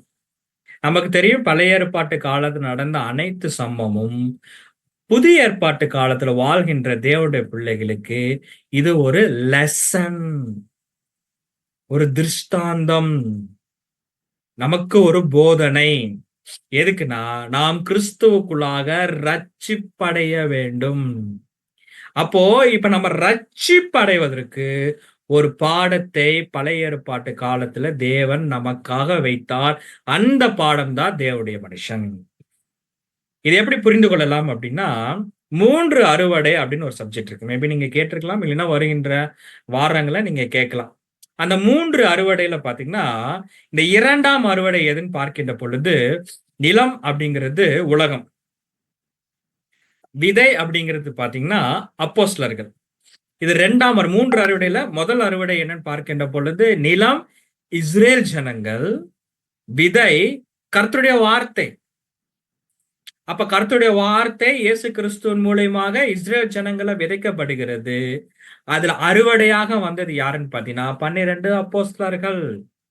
அப்ப 2ஆம் அறுவடையில நிலம், இது ஒரு ஊமை. ஊமைக்கு ஒரு விளக்கம் உங்களுக்கு நான் கொடுத்துட்டு இருக்கிறேன். ஏன்னா நீங்க சப்ஜெக்ட் கேட்டிருக்கலாம், இல்லைன்னா பின்வரும் காலப்பகுதியில் நம்ம டீட்டெயிலா கேட்கலாம். 3 அறுவடைகள் சப்ஜெக்ட். ஏன்னா 3 அறுவடைகள் குறித்து இயேசு கிறிஸ்து பேசியிருக்கிறார். அப்ப 2ஆம் அறுவடையில் என்னன்னு பாத்தீங்கன்னா, நிலம் இஸ்ரேல் ஜனங்கள் இல்ல, நிலம்ங்கிறது உலகம். இந்த உலகத்துல கர்த்தருடைய வார்த்தை விதைக்கப்படுகிறது. அந்த வார்த்தை என்னவா இருக்குன்னு பாத்தீங்கன்னா, அப்போஸ்தலர்கள் அங்க விதைக்கப்படுகிறார்கள். ஏன்னா அப்போஸ்தலர்கள் தீர்க்கதரிசிக்கு மேல சபை என்ன பண்ண வேண்டும்? கட்டப்பட வேண்டும். கிறிஸ்துவின் சபை சப்ஜெக்ட்ல பார்த்திருப்போம். அப்படி என்றால் இஸ்ரேல் உலக ஜனங்கள் மத்தியில அப்போஸ்தலர் வார்த்தைகளை விதைக்கின்ற பொழுது, அந்த நிலத்துல 2 விதமான வகைகள் கொண்ட என்ன சொல்லலாம்? செடியா வளருது. ஒண்ணு என்னன்னு பாத்தீங்கன்னா கோதுமை, இன்னொன்னு என்னன்னு பாத்தீங்கன்னா களை. ஆக்சுவலா அப்போஸ்தலர்களை விதைக்கின்ற பொழுது கோதுமை தான் வளர வேணும். ஆனா களை வந்துருச்சு. அப்பதான் அந்த எஜமான் அந்த ஊமையில வந்து கேட்கிறார், நம்ம கோதுமை தானே விதைச்சோம், எப்படி களை வந்துச்சு? அப்ப அந்த எஜமான் சொல்றார், சத்ரு வந்து என்ன பண்ணிட்டான்னா விதைச்சிட்டான். அப்ப அறுத்துட்டுமா அப்படின்னு வேலைக்காரர் கேட்கிறாங்க. இப்ப வேண்டாம், வளர வரைக்கும் விட்டுரு, அறுவடை வரைக்கும் விட்டுரு அப்படிங்கிற காரணம் என்ன அப்படின்னா, இப்ப நிறைய சிட்டில வாழ்கின்ற நமக்கு அந்த ஒரு வாய்ப்பு கிடைச்சிருக்காது. நானும் பார்த்தது இல்ல. இன்டர்நெட்ல பார்த்ததோட சரி, சத்திய பாடல் மூலியமா கேட்டதடி, இமேஜ்ல பார்த்ததோட சரி. இப்போ கோதுமை நல்லா வளர்ந்துருச்சுன்னா ஸ்டஃப் இருக்கும், வெயிட் இருக்கும். அது என்ன ஆகும்னா அந்த செடி அப்படியே தலை கொமிச்சுக்கும், ஹம்பிள் ஆயிரும், ரொம்ப கீழே போயிரும். ஆனா அந்த களை இருக்கு பாத்தீங்கன்னு வச்சுக்கோங்களேன், ரொம்ப ஹைட்டா இருக்கும். ஆனா உள்ள ஒரு ஸ்டஃப்பும் இருக்காது, பலூன் மாதிரி. உள்ள வெறும் காத்து தான், ஒண்ணுமே இருக்காது. எப்படி இருக்கும்? அப்போ அந்த வயலுக்கு போனா சத்துள்ள கோதுமைகள் எங்க இருக்குன்னே கண்டுபிடிக்க முடியாது. களைகள் மட்டும் நெட்டு குத்தலா இருக்கும். புரிஞ்சுதுங்களா? இதுதான். அப்ப இந்த கோதுமை யாரு, களை யார் அப்படிங்கும் போது, கோதுமை வேற யாருமே கிடையாது, தேவனுடைய பிள்ளைகள். சத்தியம் அப்படிங்கிற ஒரு ஸ்டஃப் அவங்களுக்கு அதிகமா இருக்கிறனால தி மோஸ்ட் ஹம்பிள்டு பர்சன், தன்னை மிகவும் தாழ்த்தி கொண்டவர்கள். அப்படியே உலக ஜனங்கள் மத்தியில தலையை குனிந்து விடுவார்கள் என்ன, அவமானப்பட்டுவார்கள் என்று இல்ல, அதை மேன்மையாக எடுத்துக்கொள்ள மாட்டார்கள். கர்த்தருக்குள்ளாக தன்னை தாழ்த்திக் கொள்வார்கள். ஏன்னா தேர் மோஸ்ட் ஸ்டஃப்டு பீப்புள். இப்ப தேவன் இணையதளத்தின் வாயிலாக இந்த ஸ்டஃப்னஸ் தான் நம்ம கொடுக்கிறார். நல்ல சத்தியம் தெரிஞ்ச பின்பாக இந்த பெயர் சபைகள் மத்தியிலும் உலக ஜனங்கள் மத்தியிலும் நம்மை கர்த்தருக்குள்ளாக என்ன பண்ணிக்கோன்னா தாழ்த்தி கொள்ள வேண்டும். அப்ப நெட்டு குத்தலா யார் இருக்கான்னா ஆர்சி, புரொட்டஸ்டன்ட், பெயர் சபைகள். பாருங்க, அவங்க பிரம்மாண்டமா இருப்பாங்க, பிரம்மாண்டமா இருப்பாங்க. ஆனா உள்ள ஒண்ணும் இருக்காது. இதுதான் உண்மை. மக்கள் அந்த மாதிரி சபைகளுக்கு போவதுதான் விரும்புவாங்க, சரிங்களா? ஆனா உள்ள ஒண்ணும் இருக்காது. இதுதான் கோதுமைகளை. அப்போ இந்த பாடத்துல எப்படி நம்ம மேட்ச் பண்றோம் அப்படின்னா, சாலமோன் யாருக்கு அடையாளம் என்பதை ஃபர்ஸ்ட் நம்ம கவனிக்க வேண்டும். இப்ப சாலமோன் பாருங்க, சாலமோனுக்கு கீழே தான் 2 கோத்திரம் இருக்கு. பிளஸ் 2 இல்ல 12 கோத்திரம் இருக்கு.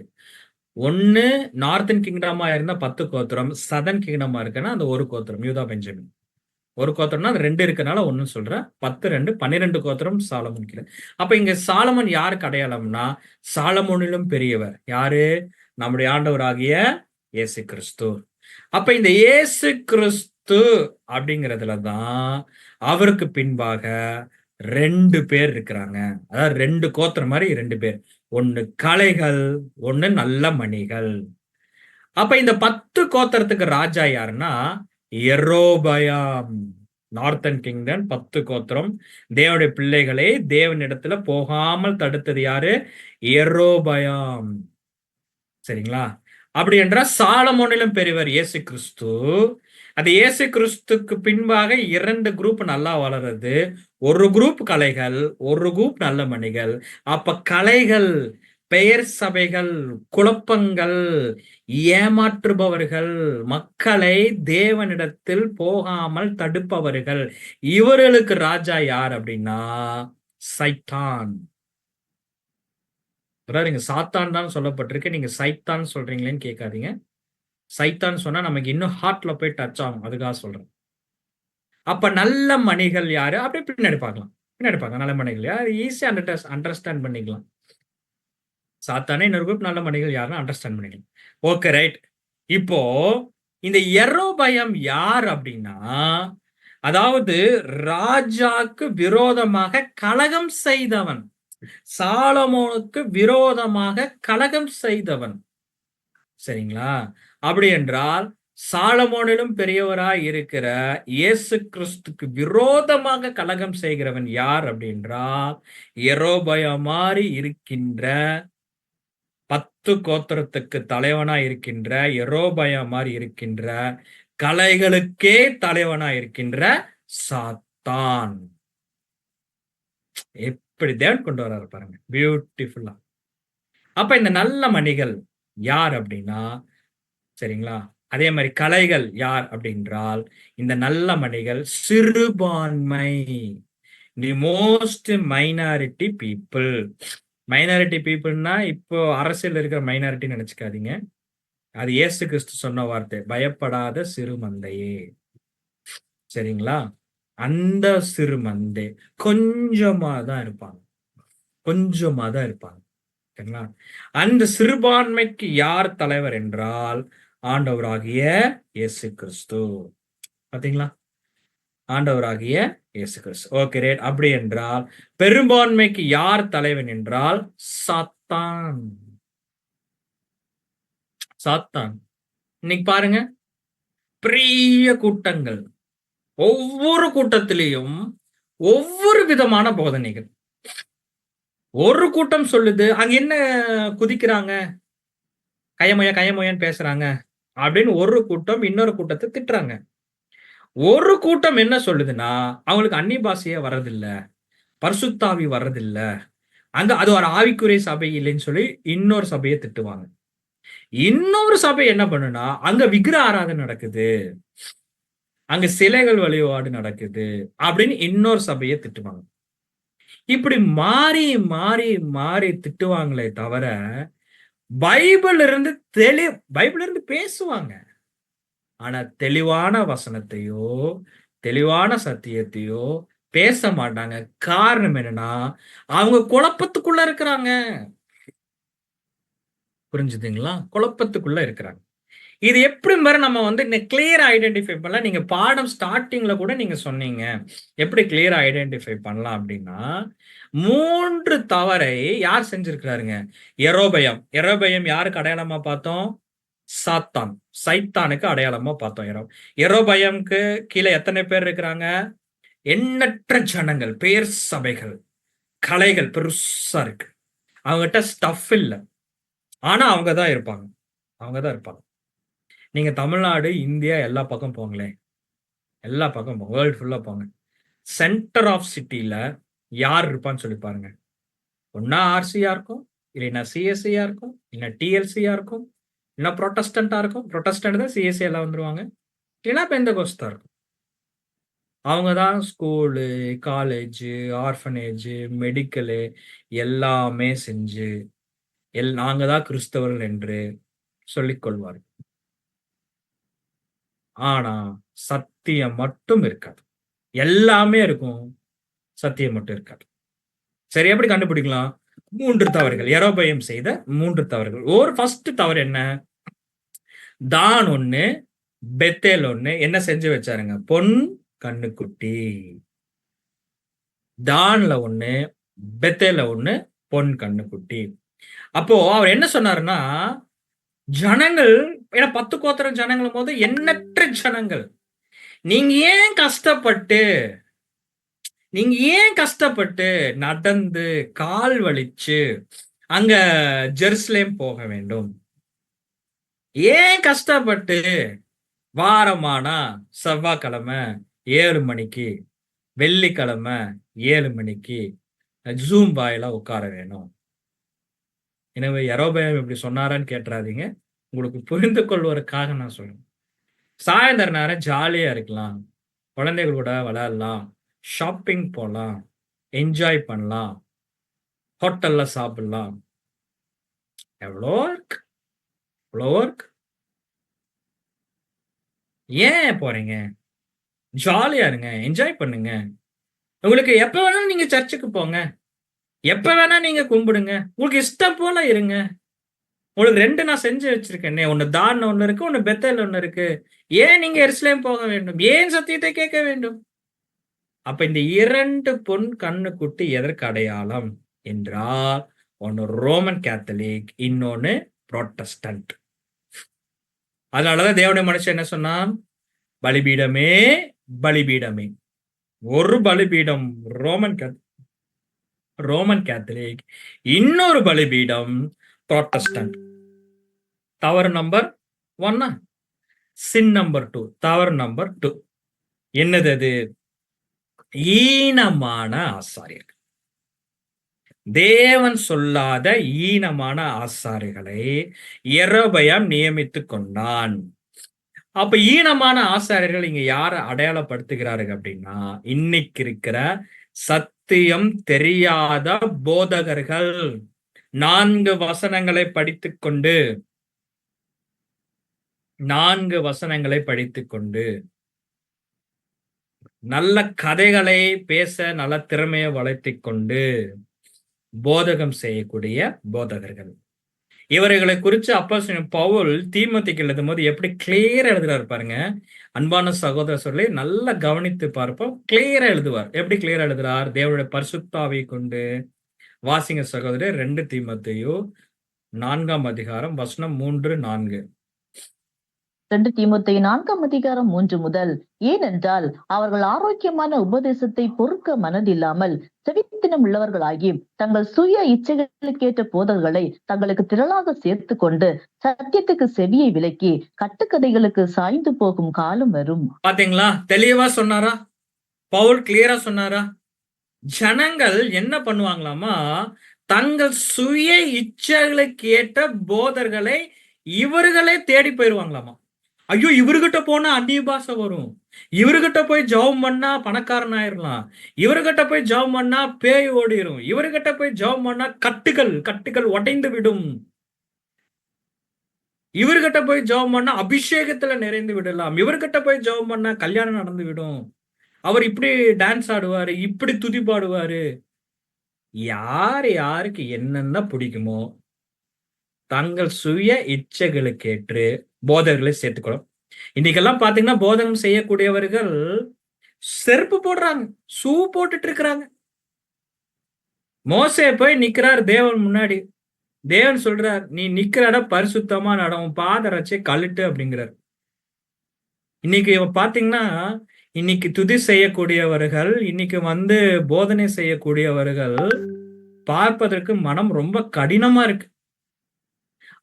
அவங்களோட ஆலயத்துக்குள்ள அந்த ஆல்டர் பக்கத்துல மைக்க பிடிச்சிட்டு வெள்ளை கலர் ஷர்ட், நீங்க பாருங்க, white colour shirt, black colour pant, நல்ல பூட்ஸ் மாதிரி ஒரு பெரிய சிவப்பு கலர் ஷூ.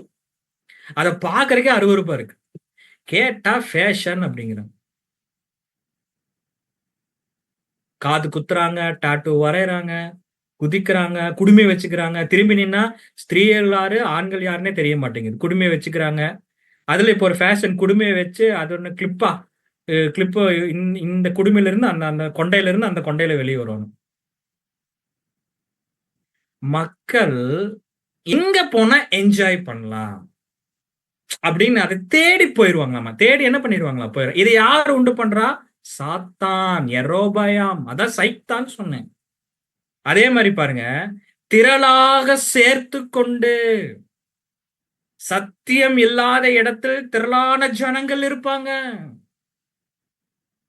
என்ன செய்வாங்களாமா? சேர்ந்து சத்தியத்துக்கு செவியை விலக்கி. என்ன சத்தியம் சொல்லி பாருங்களேன்.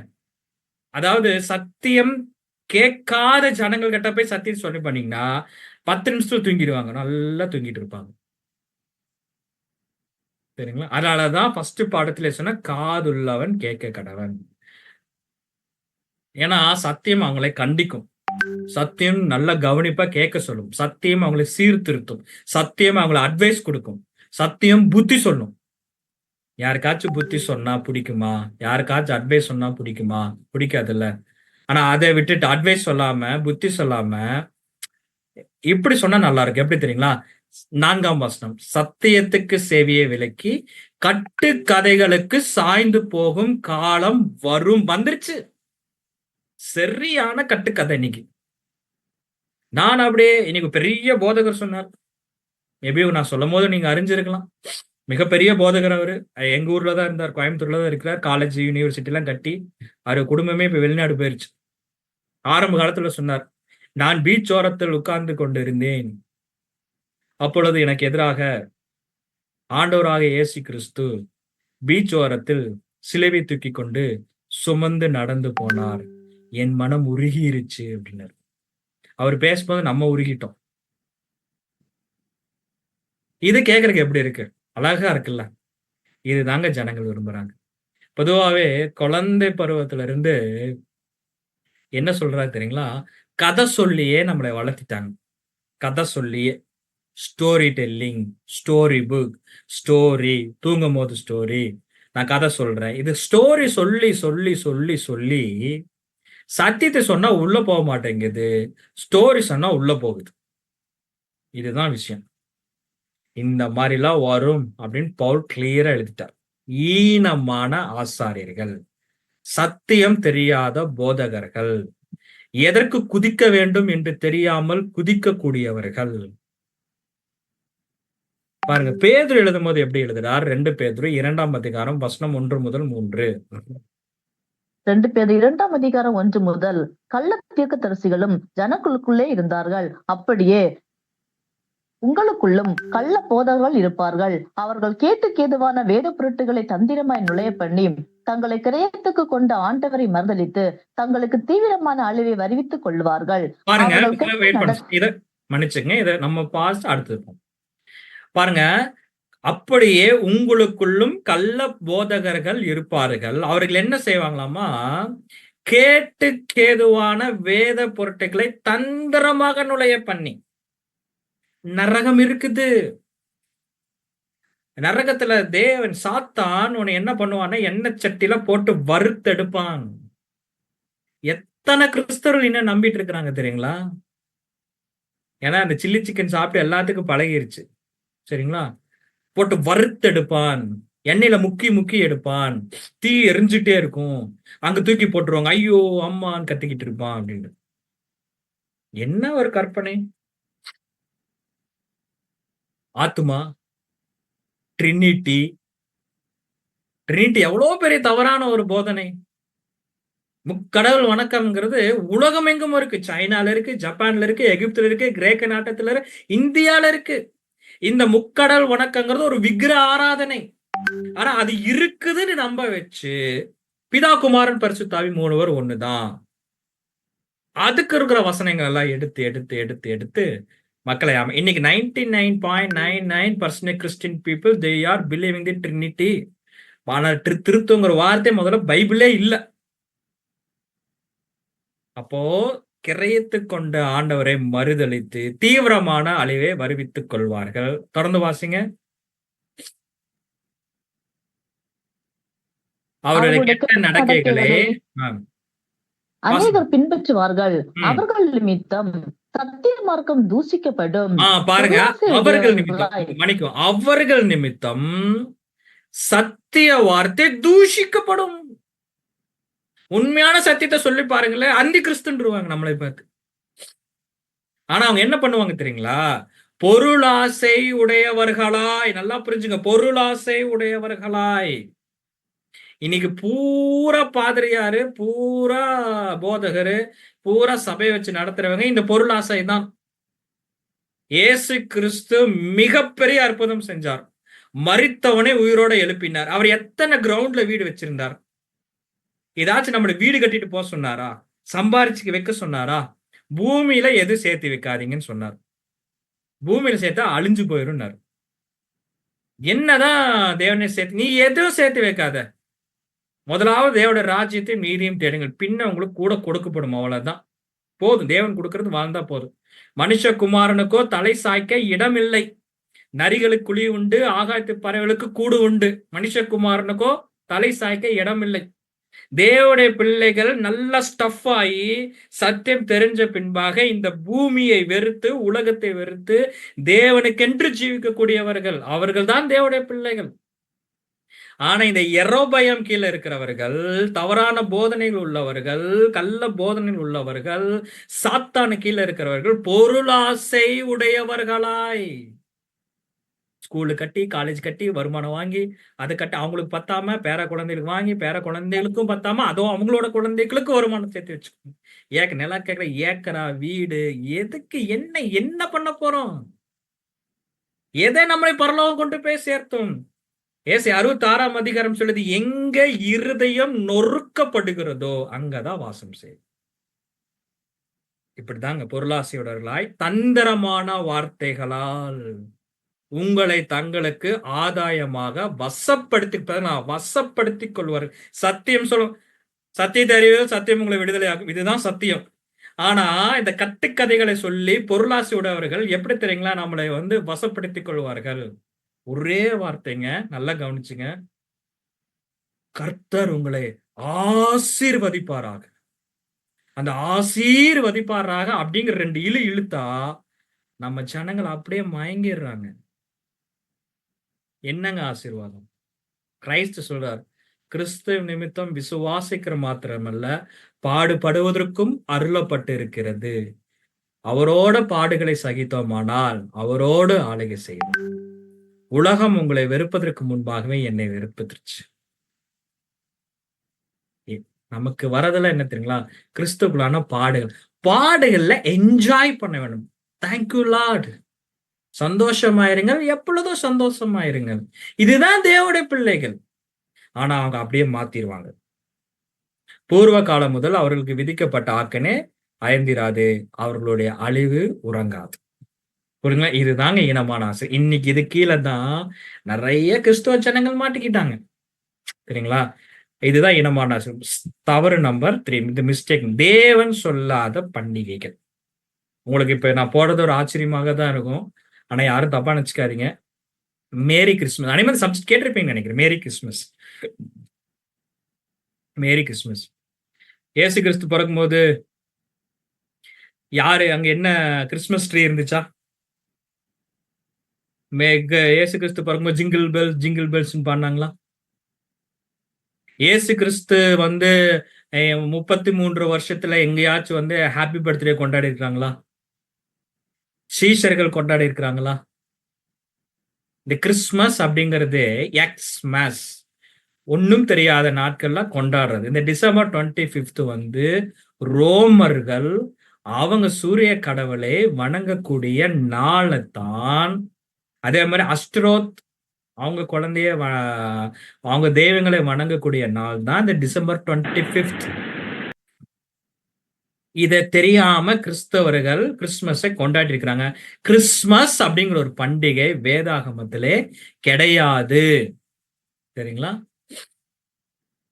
அதே மாதிரி ஈஸ்டர் அவருக்கு கிடையவே கிடையாது. குட் ஃப்ரைடே இல்லவே இல்லை. நீங்க அது என்ன குட் ஃப்ரைடே நீங்க யோசிச்சு பார்க்கலாமே. நான் 1986 ஜூலை 21 திங்கக்கிழமை பிறக்கிறேன்னு வச்சுக்கோங்களேன். அடுத்த வருஷம் எனக்கு பர்த்டே வரும் பாத்தீங்களா, அதே திங்கக்கிழமை வருமா? எப்போ வருஷம் ஃபுல்லா என்னோட பர்த்டே 1980 ஜூலை 21 திங்கக்கிழமைன்னு வந்துட்டே இருக்குமா? நாட்கள் மாறும், ஆனா குட் ஃப்ரைடே மட்டும் மாறாது. இன்ன வரைக்கும் எந்த கிறிஸ்தவரும் கேட்கறதே இல்லை. ஏன் கேட்கறது இல்லைன்னா எல்லாரும் சைத்தானு கீழே இருக்கணும், சைத்தான் ஹாப்பியா இருக்கிறான். இன்னைக்கு ஈஸ்ட்னாலே எல்லாம் பன்னி முட்டை கொண்டு வராங்க. கலர் கலரா முட்டை பார்த்துருக்கீங்களா? நீங்க கூகுள்ல போய் ஈஸ்டர்ன்னு அடிச்சு பாருங்களேன், முட்டை வரும், கலர் கலரா முட்டைய ராபிட் வரும். எவ்வளவு அருவருப்பு தெரியுங்களா? பைபிள்ல சொல்லாத பண்டிகை. யெரொபெயாம் என்ன சொன்னாரு? என்னப்பா உங்களுக்கு பண்டிகையா? 8வது மாசம் 15ஆம் தேதி வச்சுக்கப்போ அப்படின்னா. பண்டிகையை தேடி தேடி தேடி தேடி கிறிஸ்தவர்கள் கொண்டாடிட்டு இருக்கிறாங்க. ஹிந்துஸ்னா தலை தீபாவளி, கிறிஸ்தவர்கள்னா தலை கிறிஸ்துமஸ்.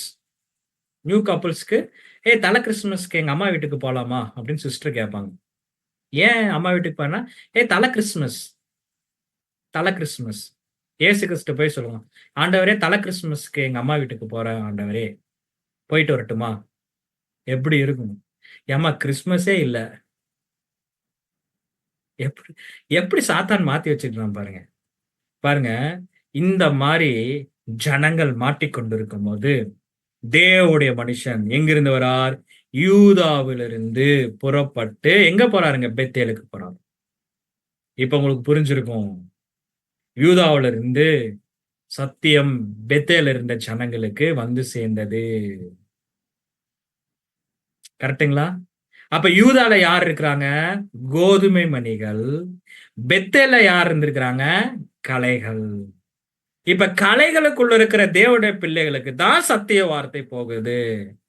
என்ன போகுது?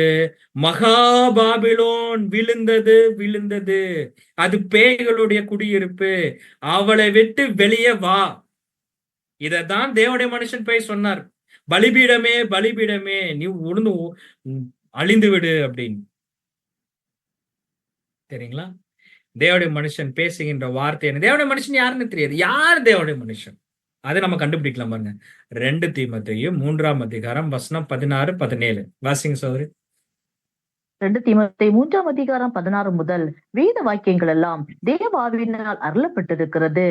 தேவனுடைய மனுஷன் தேறினவனாகவும் செய்ய தகுதியானவனாகவும் இருக்கும்படியாக அவைகள் உபதேசத்துக்கும், கடிந்து கொள்ளுதலுக்கும், சீர்த்துதலுக்கும், நீதி படிப்பிக்குதலுக்கும் பிரயோஜனம் உள்ளவைகளா இருக்கு.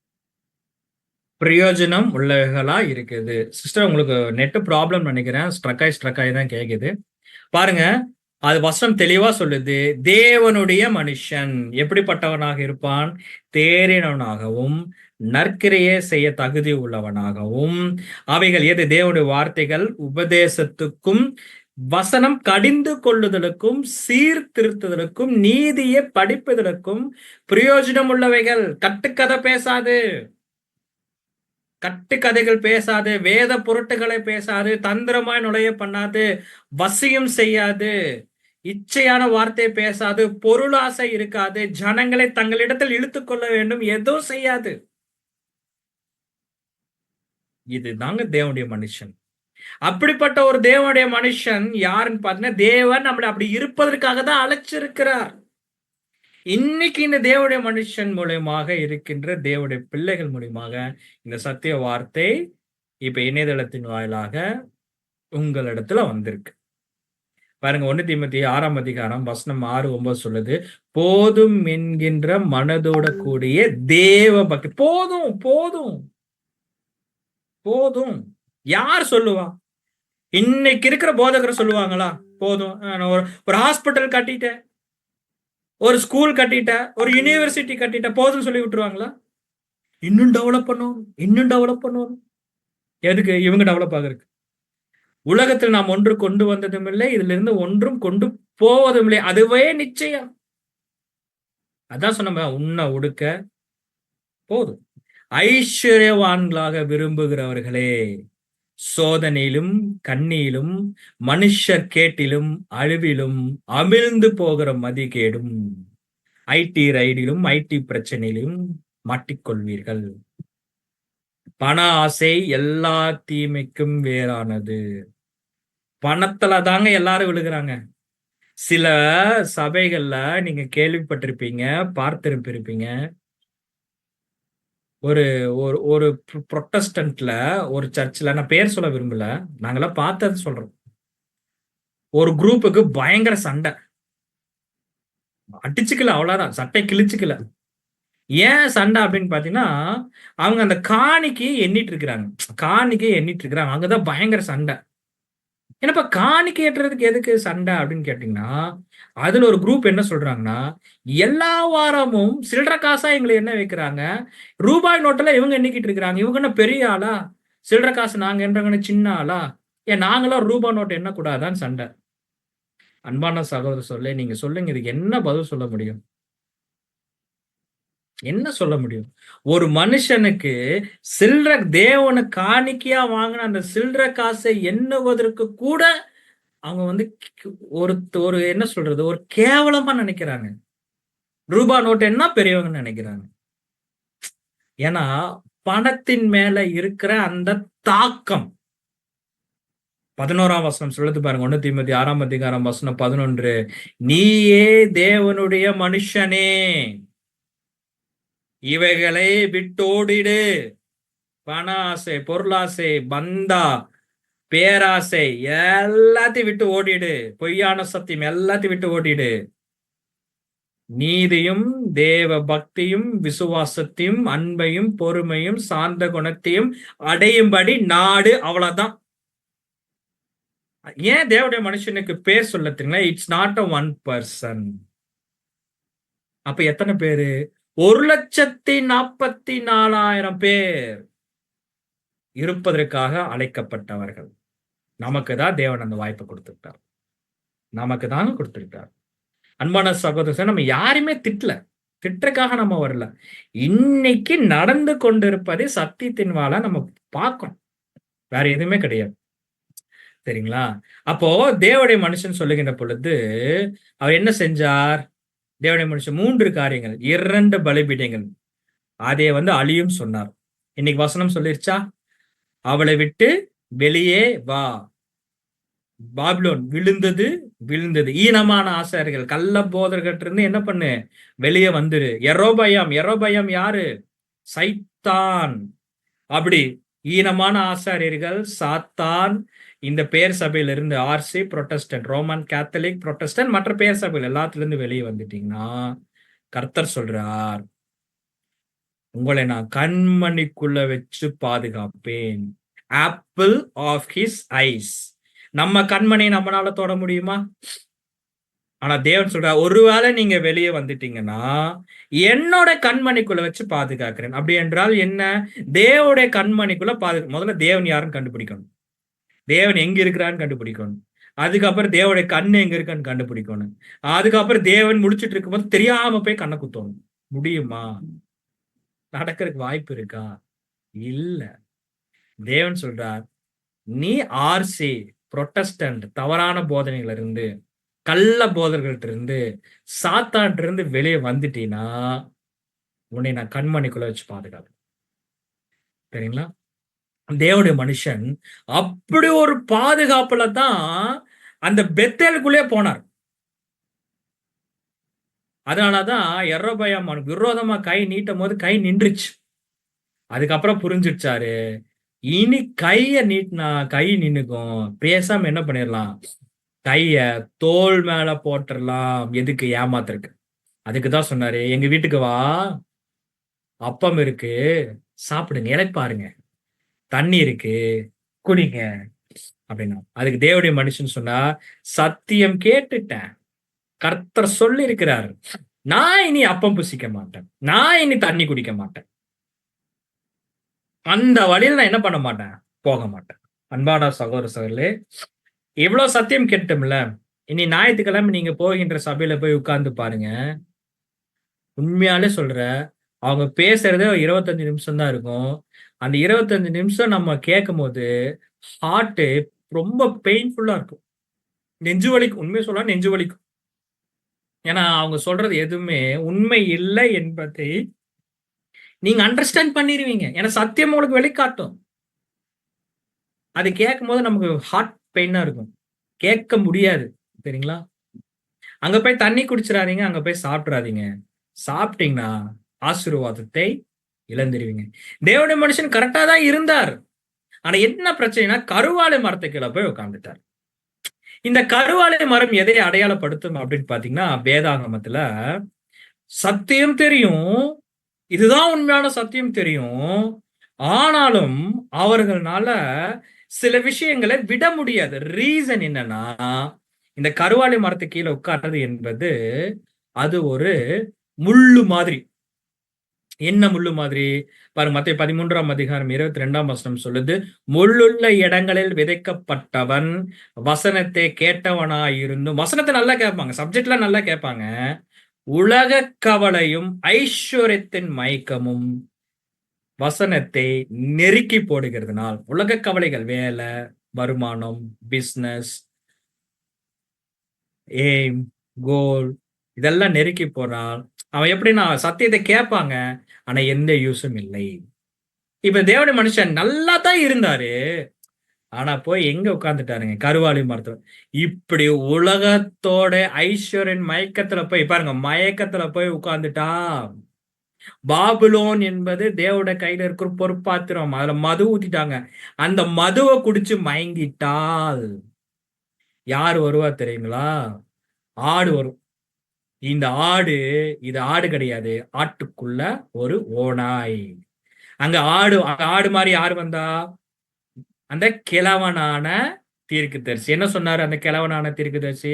அப்ப நானும் உன்னை மாதிரி ஒரு தீர்க்கதரிசி தான். கர்த்தர் தான் சொன்னாரு, உன்னை கூட்டிட்டு போய் அப்பமும் தண்ணீரும் புசிக்கவும் குடிக்கவும் குடுன்னு சொன்னாரு. அதனாலதான் நான் கூப்பிட்டேன் அப்படின்னு. இப்போ இங்க இருக்கிற இந்த கிழவனான தீர்க்கதரிசி யார் தெரியுங்களா? பொய்யான போதகர்கள், ஈனமான ஆசாரியர்கள் சொல்லுவாங்க, நீங்க என்ன செவ்வாய்க்கிழமையும் வெள்ளிக்கிழமையும் சப்ஜெக்ட் கேட்டுட்டு இருக்கிறீங்களா? இதே மாதிரி நானும் உங்களுக்கு எடுக்கிறேன் வா அப்படிம்பாங்க. அங்க போனீங்கன்னா என்ன நடக்கும் தெரியுங்களா? கதை, கட்டுக்கதைகள் சூப்பரா இருக்கும். கட்டுக்கதைகள் ஒண்டர்ஃபுல்லா இருக்கும். ஜோரா கேட்கலாம் 3 மணி நேரம். அதான் வசனம் சொல்லுது. வாசிக்கிறீங்களா சகோதரி? 1 தீமோத்தேயு 4ஆம் அதிகாரம் 7ஆம் வசனம்.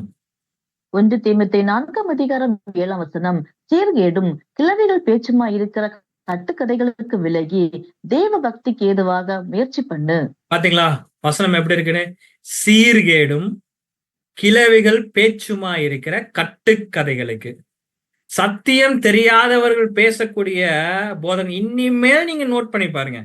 யூடியூப் சேனல்னாலும் சரி, எந்த சபைனாலும் சரி, சத்தியம் இல்லாத ஒருவர் பேசுவது எப்படி இருக்குன்னு கேட்டு பாருங்க. கிழவிகள் பேசுற மாதிரிதான் இருக்கும். வல்ல வல்ல வல்ல வல்லன்னு கொல கொல கொலன்னு ஒரே வார்த்தையை, ஒரே வசனத்தை உலகத்தோட எக்ஸாம்பிள்ஸ் மேட்ச் பண்ணி, உலகத்தில் நடந்த சம்பவத்தை மேட்ச் பண்ணி,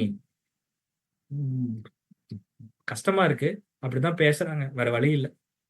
இவர்கள் அவர்களை திட்டுவதும், அவர்கள் இவர்களை திட்டுவதும். நம்ம என்ன செய்வோம் தெரியுங்களா? எல்லாத்தையும் ஜெயத்து என்ன பண்ணிடுவோம்? திட்டிடுவோம். திட்டல, அறியாமல் இருக்கிறாங்க. தேவன் உடைய கிருபை உண்மையாலே அவங்க மேல இருந்துச்சுன்னா, கண்டிப்பா சொல்றேன், அவங்களும் இந்த சத்தியத்துக்குள்ள வருவாங்க. இன்னைக்கு அந்த வாய்ப்பு தேவன் நம்ம கொடுத்துட்டார். அவ்வளவுதான். இந்த கிழவனான தீர்க்கதரிசி பேச்சை கேட்டு தேவனு மனுஷன் என்ன பண்ணிட்டாருங்க? போய் அப்பம் புசிச்சு விட்டார். இவ்வளவு தூரம் சத்தியம் கேட்டுட்டு மீண்டும் போய் பேர் சபைகளை போய் அப்பத்தை புசிச்சா, அவரோட தண்ணீரை குடிச்சா, அவரோட வழியில நம்ம வந்து நடந்தா என்ன நடக்கும் அப்படின்னா, கழுத மேல போயிட்டு இருப்போம், ரட்சிப்படையலாம் அப்படின்னு. கழுதை எதற்கு அடையாளம்? குதிரை, கழுதை எல்லாம் சத்தியத்திற்கு அடையாளம். ஏன்னா அது வந்து இட்ஸ் ஆல்வேஸ் டிராவலிங், பிரயாணம் பண்ணக்கூடியது. இயேசு கிறிஸ்து மரணம் அடையறதுக்கு முன்பாக ஜெருசலேமுக்குள்ள வரும்போது எது மேல வந்தார்? கழுதன் மேல வந்தார். பாத்தீங்களா? அப்ப இந்த கழுதை, குதிரை, ஒட்டகம் பிப்ளிக்கல் லாங்குவேஜ்ல இதெல்லாம் எதுக்கு அடையாளம்னா சத்தியத்திற்கு அடையாளம். இது யாருக்கா? It's always travelling. அப்போ பேர் சபையில கள்ள போதனை திருப்பி போய் உட்கார்ந்துட்டு ரட்சிப்படைய வேண்டும் என்று நினைத்தால் சத்தியத்தின் மேலதான் டிராவல் பண்ற மாதிரி தெரியும். ஆனா ஆப்போசிட்ல யார் வருவார் தெரியுங்களா? சிங்கம். இந்த சிங்கம் பார்க்கும், சத்தியத்தையும் பார்க்கும், சத்தியத்தின் மேல ஆக்ட் பண்ணிட்டு இருக்கிறோம் பாத்தீங்களா, நம்மளையும் பார்க்கும். ஏன்னா நம்ம வேற ஆக்டிங். ஏன்னா தேவன் சொல்லிக்கிறாரு, அங்க போய் அப்பம் புசிக்காத, தண்ணி குடிக்காத, போன வழியில திரும்பி வராது. 3 செஞ்சிருப்போம் கருவாளி மரத்து கீழே உட்காந்துக்கிட்டு. அப்ப தேவனே நான் எப்படி எப்படி இருக்கு யோசிச்சு பாருங்க. சாத்தான் நேரா வருவான், கழுதையை பார்ப்பா. கழுதைங்கிற தேவோட சத்தியம், ஒன்னும் செய்ய முடியாது.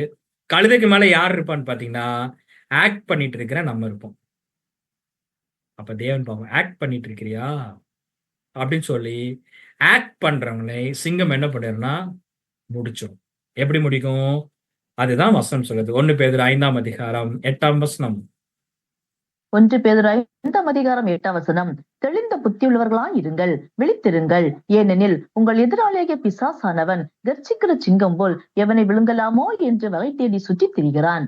சாத்தான் எப்படி பாத்தீங்களா? கடைசியில ஒரு தேவனுடைய மனுஷனை தேவோட வார்த்தையிலிருந்து கீழ்ப்படியாமல் போன நிமித்தமாக, கருவாலை மரத்தின் கீழ் உட்கார்ந்த நிமித்தமாக, போய் சாப்பிடக்கூடாததை சாப்பிட்டது நிமித்தமாக, ஒரு மிகப்பெரிய வாய்ப்பு, மிகப்பெரிய ஒரு ஆசீர்வாதம் கிடைச்சும் அதை மிஸ் பண்ணி மிகப்பெரிய ஒரு வருத்தத்துக்குள்ளாகவும் மரணத்துக்குள்ளாகவும் போயிட்டாங்க. அப்படின்னு என்ன? ஒரு ரட்சிப்பை நாம் இழந்து விடுவோம். அன்பான சகோதர சகோதரிகளே, தேவன் கிறிஸ்துவின் மூலமாக சத்தியத்தின் வாயிலாக நம்மளை அழைத்து விட்டார். அவளை விட்டு வெளியே வாய். தைரியமா வெளியே வருவோம். தைரியமா வெளியே வருவோம். வெளியே வந்தா யாரும் பிரதர் இருக்குன்னு கேக்குறீங்களா? கூப்பிடுற சகோதரர் என்னை கூட நீங்க நம்பிராதீங்க. இன்னைக்கு ஆன்லைன்ல எடுக்கிற சப்ஜெக்ட் எடுக்கிற சகோதரர் கூட நீங்க நம்பிராதீங்க. காரணம் என்ன அப்படின்னா, சகோதரர்கள் கூட மாறுவாங்க. ஆனா அழைத்த சத்தியம் உண்மை. அழைத்த தேவன் உண்மை. கிறிஸ்து உண்மை. நமக்காக அவர் ரத்தம் சிந்திருக்கிறது உண்மை. நம்மளை கண்டிப்பா நம்மை பரிந்து பேசி பிதாவாகிய தேவனிடத்துல நம்மளை கொண்டு போய் சேர்ப்பது உண்மை. ஆட்டுக்குட்டியானவர் கல்யாணம் வந்தது. மனைவி தன்னை ஆயத்தப்படுத்தினால், ஆயத்தம் பண்ணுகின்ற வேலையை தேவன் நமக்கு செய்துள்ளார். எப்படி ஆயத்தம் பண்ணிருக்காருன்னா, முதல்ல டர்ட்டில இருந்து வெளியே வாங்க, மயக்கத்துல இருந்து வெளியே வாங்க, தவறான போதனையில இருந்து வெளியே வாங்க, என் மகனை திருமணம் செய்து கொள்வதற்காக நான் உங்களை பாதுகாக்கிறேன். நான் உங்களை கண்மணிக்குள்ள வச்சு பாதுகாக்கிறேன். வானம் பூமி அழிஞ்சாலும் கர்த்தருடைய வார்த்தை ஒருபோதும் அழியாதுங்க. கர்த்தரை நம்பி நீங்க வெளியே வாங்க. கர்த்தர் உண்மையாலே ஒரு பெரிய காரியங்களை செய்வார். இப்படிதான் நிறைய பேர் வந்திருக்கிறாங்க. நிறைய பேர்த்த தேவன் கர்த்தருக்குள்ளாக ஆசீர்வச்சிருக்காங்க. இங்க கூப்பிடுற யாருமே கார் வரும், வீடு வரும், பணம் வரும், செல்வம் வரும், கவர்மெண்ட் ஜாப் கிடைக்கும், திருமணம் நடக்கும் அப்படிலாம் யாரும் சொல்ல மாட்டாங்க. வாங்க, கிறிஸ்துக்குள்ளாக போராடுவோம். கிறிஸ்துவின் சரீரம் ஆகும். அவருடைய ராஜ்யத்துல கிறிஸ்து பக்கத்துல இருந்து கிறிஸ்துவோட ஆளுகை செய்வோம். ஏன்னா அவர் ஒருத்தர் தான் நிரந்தரமானவர். தேவன் தாமே இந்த வார்த்தைகள் நமக்கு ஆசீர்வாதமாக தருவாராக. ஆமேன்.